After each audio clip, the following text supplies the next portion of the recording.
So, Kels. Oh, Jones! I've got a question. I might have seen a few things in the news about somebody potentially having a new boyfriend.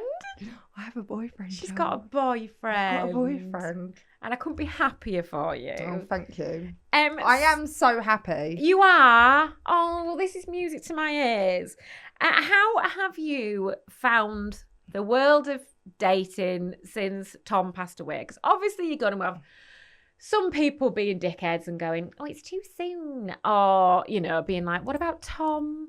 But we move on. You can't just be a sad little widow. No. And also, living a recluse life. I always said I was 31 when obviously Tom died. Like, that is so young with 2 babies. This is not the beginning of the podcast, what I said. This is not the life I thought I was going to have. No, of course. It's been quite scary. I think the world of dating has changed so much. Obviously, oh God, yeah. I was with Tom for 13 years. And you and Tom met. Did you meet organic? Like, where did you meet? In a club. In a club. Yeah, in a club. This is what we used to do when we were younger. Meet in clubs on nights out. And that's what I was so scared of. I wanted to meet someone authentically. Yeah. And, I'm of the age as well where people, my friends probably all going to get like scared now, but of like breaking up, divorces. Yeah. We're in that new stage of life where people are actually getting divorced. Yeah. So I've got a friend, and then she was telling me about all these dates that she went on what's it? Hinge.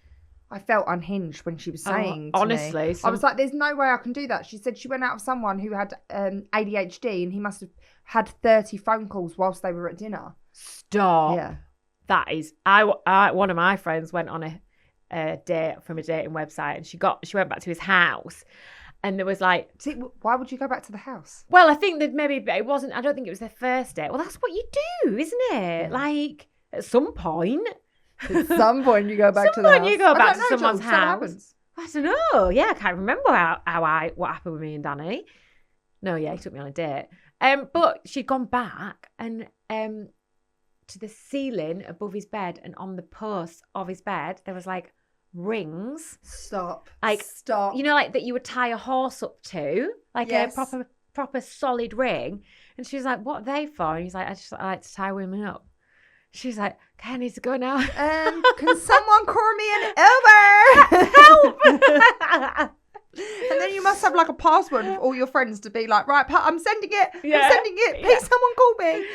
Find my friends was securely on when she was in her dating phase.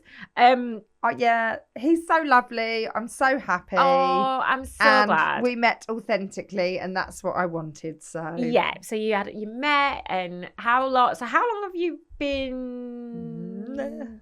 I'm not going to give too much. Don't give too much away. So has he met the kids? Yes, he's met the kids. He's met the kids. Oh, and what did they think? Yeah, they really like him. Did they? They really like him, but I knew they would. And has he met Mum? Yeah, I've met his parents. Oh, He's met my parents. Right. So it's all definitely going in the right direction. It's going in the right direction, and he just makes me really happy. Good. And I think for me, I've been trying to find happiness for a little while now. Yeah, and I just, I'm always going to have that guilt. I guess that's like part of the grief process as well, is having the guilt that I'm here and I've met someone. Yeah. But it'll never take away the love that I had for Tom. And of course. With Will, he would never try and take that away from me either. Yeah. And the kids. Yeah. And also Will lost his dad too. Oh, did he? So he was 21 when his dad passed, so he can relate to the children as well. Yeah, of course he can. Well, that's actually quite comforting for you, knowing that he kind of understands those emotions as well. Tom would want you to be happy as well. Ultimately, that's what I guess you've got to remember is he didn't say to you on his deathbed, Kelsey, you're never allowed to get with anyone ever again. I will be Please don't move on from me. I will be your one and only. To be fair, you know that I love my whole spiritual side of things. And when I have seen people, psychics and mediums, they've all said to me, he's going on saying, can you just put yourself out there? Can you go and meet someone? You know, and I think for this year as well, you know, in January I took my wedding rings off. Yeah. I needed to do that. Yeah, of course. So I feel like it's taken little steps, but I've met someone who makes me really happy. Well, if you're happy, I'm happy, Kels. So, yay. Yay to that. Yay to that. That's really brought up the mood of this week's episode. It really has. Well done for that.